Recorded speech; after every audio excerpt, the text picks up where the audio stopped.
soal mengkritik pemerintah ini Pak Anies? Karena Pak Anies juga menjadi salah satu ya sosok yang sering dikritis Pak Anies ya. Saya di pemerintahan, gini, kita bertiga di pemerintahan ini. Jadi Bapak di mantan pemerintahan. Jadi kalau berada di wilayah publik, maka kupingnya nggak boleh tipis. Kita dengarkan saja. Bila ungkapan disampaikan dengan akademik, baik-baik saja. Bila ungkapan kritik dilakukan secara kasar, itu ekspresi kemampuan dia dalam mengungkapkan. Tapi bagi saya yang sedang bekerja, ini semua adalah ungkapan pendapat rakyat. Baik yang mendukung, baik yang tidak mendukung, baik yang mencaci, baik yang kata-katanya kasar. Makin kasar kata-katanya, itu makin mempermalukan dirinya sendiri, bukan saya. Jadi saya tidak perlu merasa masalah. Dan yang kedua, jangan tempatkan misalnya seperti Jakarta sebagai masalah pribadi. Jadi ini Jakarta nih, saya tempelin di sini. Gitu ya, jangan baper. Ya, jadi jangan bawa perasaan. Ini Jakarta nih, ini kita bahas nih. Ada yang mengatakan plus, ada yang mengatakan minus. Saya sedang diamanati selama 3 tahun terakhir ini mengurus masalah di Jakarta. Apakah masalahnya baru mulai 3 tahun terakhir? Tidak, masalahnya sudah ada lama.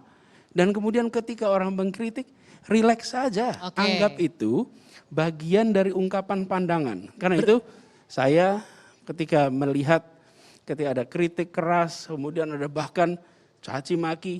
Diserang buzzer juga sering ya di sosial media. Ya, bahkan begini, makin keras itu sebetulnya ini adalah catatan yang akan dibaca oleh anaknya dan oleh cucunya di kemudian hari.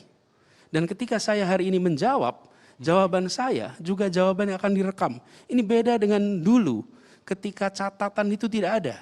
Hari ini apa yang kita katakan akan terekam hampir permanen. Ya, ada jejak digitalnya. Karena itu termasuk bagi buzzer, siapapun yang berungkap itu, jangan sampai di kemudian hari harus mendelete yang ditulis.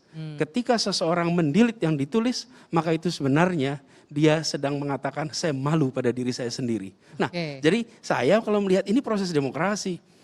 Dari dulu sebetulnya ada ini, Mbak. Apa bedanya? Dulu obrolan warung kopi tidak terdengar. Kenapa? Karena tidak ada medianya. Hari ini ngobrol warung kopi terus tweet. Ngobrol di mana terus tweet. Jadi dulu telinga hanya 2, sekarang telinga ada 1000, ada 2000.